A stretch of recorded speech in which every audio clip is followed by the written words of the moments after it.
All right, folks, what is going on? This is episode 343 of the First and Fanbase Show. I am VF Baller, and happy Friday. It is Friday, and we want to do, I guess, another spotlight. I guess you can call it a spotlight of another one of the guys who were drafted in the NFL draft by the Atlanta Falcons. Basically, second round, the 58th pick. If I'm not mistaken, I think that was the Julio Jones pick that we got from the Titans. So that's pretty interesting. If I'm wrong, let me know in the comment section below. We're also going to talk about the fan base, and not necessarily negative, but just put some comments as perspective on this whole situation when it comes to the fan base. I have a couple things I want to talk about when it comes to that, and I'm gonna give you my explanation of all of that. If this is your first time here, welcome to the First and Frame Rate Show. I am VF Baller. Over here, we talk about Atlanta Falcons and Georgia Southern football. I say this pretty much. I've been saying this all week. There's not much to talk about with the Georgia Southern Eagles. Like I said, we had three good recruits that transferred from other schools, but it's just not enough information to do a whole episode on. I do plan on making some type of video on those guys in the near future once I get more information. So I haven't forgot about any of my Georgia Southern Eagle fans. I haven't forgot about you guys. But it's just right now, it is so much going on with Atlanta. I mean, my God, this is really exciting for the team. In my opinion, I think it's very exciting for what we're doing over here. So, like I said, if this is your first time here, welcome. I'm on YouTube and Rumble. I'm also on Anchor, Stitcher, Spotify, and Apple and Google. So if you want to listen to the audio side of this podcast, the options are there. All the links will be down in the description, whether if you want to listen, you want to watch, or if you want to donate, all that stuff is right there. So I just thank you guys enough. I can't thank you guys enough for all the outpouring support. So let's go ahead and get into talking about Troy Andersen. I don't even know where to begin where I want to put a position on him. He's done so much. Apparently, he's going to be playing linebacker. I heard he's taking number 44, Vic Beasley's old number. We don't want to talk about that guy. Maybe he could make number 44 a prominent number once again for the Atlanta Falcons. Not to take anything away from Vic Beasley. He did have one good year, but we want this guy to have multiple good years with the Atlanta Falcons. I want to talk about a little bit of his stats or whatever the case may be. His college stats, and I got this from AtlantaFalcons.com. I'll have the link down in the description so you can look at it for yourself. He had, for his college career, he had 2,260 yards rushing, 33 touchdowns, 214 tackles, 26.5 tackles for loss. He also had 10.5 sacks, 12 passes deflected, 3 interceptions. And that's just, I don't even know what his passing yards are like because he did play quarterback as well. They don't have that here. But as a senior, he was the defensive player of the year because I think this is the year he actually went to linebacker solely. So as a senior, he was the Big Sky player of the year, first team all FCS All-American, which there's no knock on FCS teams or schools because there's some prominent players that came out of FCS. All-American after getting, 147 tackles, 14 tackles for loss, 2 sacks, and 2 interceptions. So you may want to talk about the level of competition that we're talking about. FCS, there's some really good teams in the FCS, believe it or not. I mean, there's some good athletes there as well. Some of them just don't get the chance or they're not looked at. You already have 126 colleges that you're looking at in the FBS. So when you look at another 100 or some in the FCS, you really have to go digging to scout some of these guys. But fortunately, Troy Andersen stood out so much, he couldn't help but to look at this kid. All the accolades he had in college, and he blew away the guys at the combine with a 4.4 40 time. And at a guy at 6'3", 245 moving like that, you're going to get noticed. You're going to get noticed when you move like that. And apparently it worked out because he ended up getting picked in the second round, which is some people will say it's a reach. Some people will say Nakobe Dean should have won in this spot. The Falcons should have picked him as well over Andersen. But I will say this. and this is going to go into the fan base thing when I get to that point. You have to trust what these guys are doing. If you don't trust what this team is doing or what moves that they're making, if you don't like some of the things that the teams are doing, I have no problem with having your opinion out there. But when it goes to the point where you're getting kind of deranged, you might want to just find another team. You know what I mean? Just find another team. It's no reason to put yourself out there to the point where you're, constantly going after the team. I'll get to that a little bit later because that's just my stance when I just don't understand it. But nevertheless, let me get my camera. Hopefully that focuses back in. It didn't focus in and out. I'm sorry about this, everybody. My camera's going out of focus. Wonder why it's doing that. Nevertheless, I'll look into that in a second. There it is. My main thing is like when you got a guy like this that's capable to do so much, it calls for you to think like, what can we do with this guy? Can we use him to run the ball in short yardage situations? Do we need him to use him for a trick play to throw the ball down the field? We're basically looking at a defensive version of a Cordell Patterson. You know what I mean? So what do we do? Do we put him in, at tight end? Do we need him on special teams? I mean, this guy look like he could do a little bit of everything. I don't necessarily want to put him at quarterback. I mean, you look at the pictures on the screen, he looks like Tim Tebow, but I think he could throw the ball better than Tim Tebow, but that's another story of another day. When you have guys like this who can be just as versatile and be multifaceted as this guy, I understand why you would pick a guy like this over Nakobe Dean. Don't get me wrong. Nakobe Dean is kind of not, he's kind of not what the Falcons defense is made of. If you look at what the linebackers are that Dean Pease usually wants, they're bigger and more physical linebackers, not guys who just fast and just run all over the field. Nakobe Dean's a little bit smaller. It's kind of similar to Deion Jones, which, like I said, that's a whole situation where he's probably on the odd man out at this point. You don't draft two guys that can possibly take his spot, and you turn right around and get a Rashaan Evans as well. I mean, he's kind of like, nah, man, I wouldn't be surprised if they cut him or trade him sometime within the next 6 to this offseason or next offseason. I would not be surprised because it's just he's kind of like the odd man out now if you really look at it. And but I understand why this kid has been picked up by the Falcons. You want a guy who can do a little bit of everything and have his way with all around the field. Oh, you want to put him at linebacker? I wouldn't be surprised if he can rush to be an edge rusher a little bit. I wouldn't be surprised if, he could play, H-back and run the ball in short yard situations, like I said earlier. I've seen him run down people that's running down the sideline. I mean, what a phenomenal clip that they had of him showing off his speed. So when you get a guy like this, you find ways to put you. This is one of the situations where you basically put a guy in positions to be good. Because you don't see too many guys who are coming in the NFL that are just multifaceted like this. You find, this guy's an air rusher. This guy's a cover corner. This guy's a zone coverage guy. This guy's a hard-hitting safety. This guy's a guy that could plug the hole up the middle as a defensive tackle. This is a scat back. This is a one cutback. This is a bruiser. This is a guy with a cannon. This is a guy who is a check down artist. This is a mobile quarterback. This is a tight end that can block. This is a tight end that can go catch the ball. This is a wide receiver that could run past everybody. This is a physical receiver. This is a possession receiver. You see what I'm saying? You don't have anybody that's multifaceted that can do a little bit of everything. This is a great run blocker. This is a great pass blocker. And when you do hear about things that people are like in between positions, like they're talking about with what's the undrafted free agent that we got now, the defensive tackle out of Penn State? When they talk about guys like him, they're talking about him as a guy that's basically a tweener, and they're making it seem like it's a bad thing in some cases. It's not a bad thing. You just find places to put them to be successful.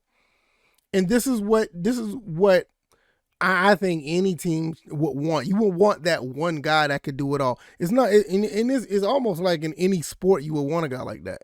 You want a guy in basketball who could play two-way. He could be a defensive guy. He can make jump shots and he can drive to the basket. You also want a guy in baseball who can do a little bit of pitching and can hit.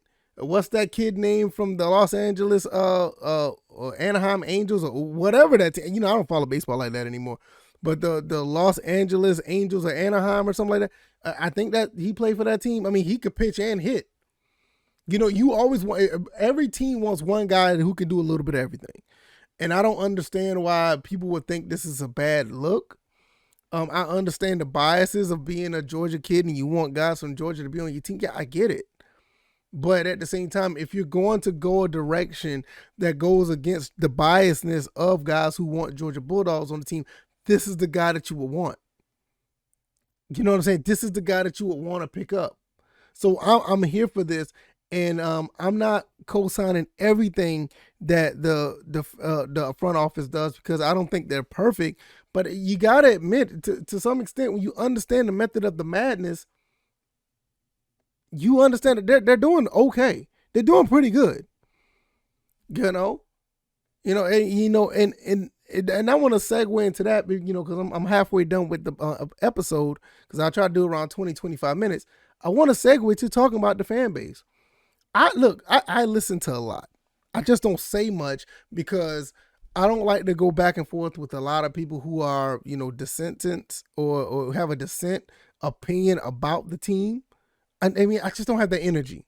I don't have the energy to go back. I mean, look, I've been doing it for years. Before I started doing this, I was in the camp where we used to talk about, how bad, John Madden football was and why that game is trash and why it needs to get better. And, you may find this good in the game, but this part of the game is bad. I used to argue with people so much about that. I've gotten to the point where I'm just done with it. I can't do anything about that. So I'm not going to spend that energy on doing stuff of that nature. I just can't. So for what it's worth, why would you go with the fan base and try to deal with something like that? I just don't know. We have to find a way to understand the fan base. We have to find a way to say what we got to do. Like, we have to understand what they're talking about. Some people are just overtly negative, and there's nothing you could do about that. I mean, it is what it is. I think at the end of the day, what we need to understand is when we find somebody with some type of dissent and they're really making sense, like, hey, let's look at this for an example. If someone's sitting here saying like, hey, the offensive line hasn't been addressed, I get it. That's cool. I understand it. And you can have a good dialogue with that person. But when you turn around and you hear people like, this person needs to be fired and we don't like this pick and this, that, and the third, sometimes you just want to hear them out. And then when you do hear them out, understand where they're coming from with the logic. But when it gets to the point where you feel like you have to go back and forth with somebody, it gets to the point where, okay, why are you still a fan? You know what I'm saying? Because some criticism is warranted. Some dialogue going back and forth with the fan base is warranted. And I get it. But sometimes, like, we all know, the Atlanta Falcons fan base is it's different, to say the least. They're different. They find things to fuss about and find things to be negative about. And I think, pretty much all fan bases are pretty much like that. But for us as Falcons fans, we just have to understand, like, all right, I'm not going to fight that battle. Basically, that's just what it is. I'm not going to fight that battle because there's a lot of positive, feedback amongst the fan base when they do talk about this team. No matter everything that we've gone through and all the things that we've done, we always found ways to circle back and find people that we can talk, good things about with this team. No matter if it's, the shortcomings of this team or the times that we feel like the team is on the right track, we always find ways to say, hey, we can have a good dialogue. We could talk about people like Troy Andersen. We could talk about people like a Drake London. We could talk about, all the good times Matt Ryan has had, the times when Mike Vick was one of the most electrifying guys in the NFL. Or we can go back and talk about, like, mean, I could just throw a random name out there, like Willie Moe, or we talk about Thomas Deku, or just stuff like that. When Sean Weatherspoon was actually a beast on his team. So we could go back and talk about those things, just like the flip side when we can go back and talk about what's his name, Troy Andersen. You know what I'm saying? But when people just feel like this team is a poverty franchise and they really want to speak their mind about that type of stuff, that's cool. I'm never going to tell nobody to stop talking about stuff like that. But we also have to understand, like, all right, what kind of fan this person really is. Or do they feel like they really are the types that's going to help create the fan base, the fan base to continue to have a good dialogue. Because I don't know. I think one thing about our fan base, good, bad, or indifferent, I think we need to continue to create a good dialogue amongst each other, regardless if you disagree with what I say or vice versa. Like I was talking to somebody in the comment section earlier, today or yesterday, Wallace. Wallace always come through and comment, and I appreciate you watching and comment. He disagreed with things that I said, and I gave him the reasons why I felt the way I felt. And that's not the first time that happened, but we always come back and have a collective agreement that, hey, we want the betterment of this team. I really don't want to, go down this rabbit hole too much, but it's some people that are fans, quote unquote fans, that don't want the betterment of this team. They want to continue to have that chaos. They always want to continue to live off the negative. They always want to look at the 28-3s and all the other shortcomings that we had to point at the fan base to say, I told you so. That they want to be somewhat of the troll of the fan base. A lot of them are like that. In my opinion, I think there's somebody working at the AJC that does that for, on purpose. I ended up having to block him because I got tired of looking at it like, yo, look, it's one thing to be critical of the team, but just to be negative at everything I can say everything. When you're negative about 80% of the things that come your way, what are we doing here? And we wonder why the fan base feel the way they are.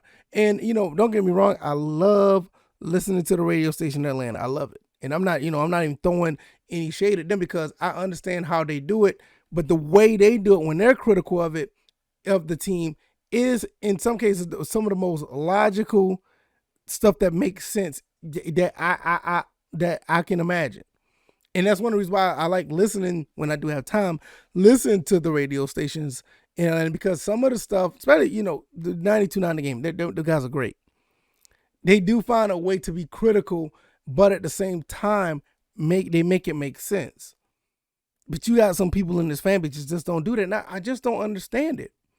But at the end of the day, when we look at what we have here, and I want to finish off by saying this. When we look at what we have here, this draft class that just came in, the draft picks, I ain't gonna say the draft pick, the draft class that's coming in, the pickups that we did in free agency, the culture that this team is starting to make of itself. Well, Arthur Smith is finally starting to put his fingerprints on this team after the first year that we could all argue that really wasn't that bad. When you start looking at what this team is starting to be made of, what Terry Fontenot and Rich McKay and all the others are putting together, it's something to be excited about. And I don't even understand why. Like, seriously, why would anybody want to continue to talk about 28-3 or 17-10 or any other? Everybody, pretty much everybody of that regime is gone.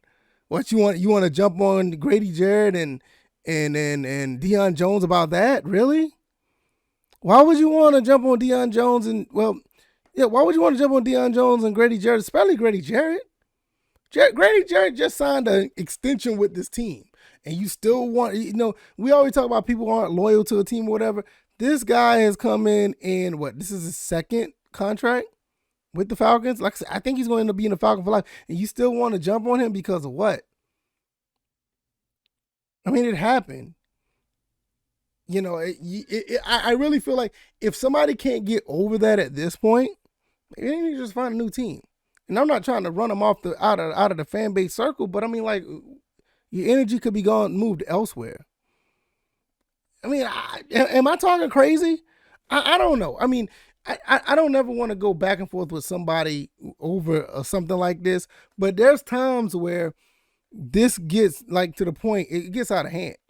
I mean, for me, it doesn't really bother me because I look at it on Twitter, I just scroll. Or I'll see it in the comment section of other people's videos, and I just keep it moving. But the reason why I wanted to talk about this today, because I want you to go through your weekend thinking that this team is on the right path. And don't let nobody get in the way of what you're talking about. Don't let anybody get in the way of how you feel about this team. Because for all intents and purposes, with picks like this, with picks like the other picks, all the other stuff that we're doing, which my camera's going out of focus again. I don't understand that. I need to put this back in autofocus. But when you have other, all other factors that are putting in place where we're really turning a new leaf with new leaf with cap space in the next season, they just keep your head up high because we're doing good things right now. We're doing good things. It is something to be happy about. Maybe this year might not be a successful year, but it's all a process. And the way they're doing it, they're going about it a pretty good way. I love the way that the Falcons are going about this because they don't look like they're trying to tank. They look like they're still trying to be competitive and find ways to be fiscally responsible. The Grady Jarrett deal was just like that. They were fiscally responsible with the Grady Jarrett deal where we got $10 more million in cap so we could sign somebody else. So just watch how things are going throughout this season and next when we have over $100 million in cap space because of the Matt Ryan money is dropping off. Just think about that. If you like this commentary, hit the like button. Share this commentary. Subscribe to the channel if you haven't already. I'm on YouTube and Rumble. Also, you can find me on Anchor, Stitcher, Spotify, Apple, and Google. That little button down there that says share this. Hit that share button and send this as a text message to one of your friends. Let them know what we're doing over here. Also, if you want to give me a 5-star rating on the Apple Podcast Avenue or any other avenue that gives me a rating, do that. Give me a high-star rating. Also, give me some feedback. Let me know what I need to do better. Let me know what you like or dislike. Do you like my camera up here that decided to start to go in and out of focus? do you dislike that? Do you want me to change some things around? Do you like or dislike the format that I'm doing this in? Am I talking too less? Do I need to talk more? Should the podcast be longer? Let me know because, I'm here for you guys. I love talking sports, but without you guys, I'm just going to be talking to myself. And yeah, who wants to do that? All right, y'all. I'm going to get out of here. You guys enjoy your weekend. We're almost getting this one more week closer to the NFL season. Let's go ahead and get this going. You Georgia Southern fans, I got something for you guys down the pipe. You guys just be patient, and I will see you guys on the next one. Once again, thank you guys for all the support. You guys are amazing. I really, really appreciate it. All right, y'all. Y'all have a great weekend. Y'all be blessed. Peace.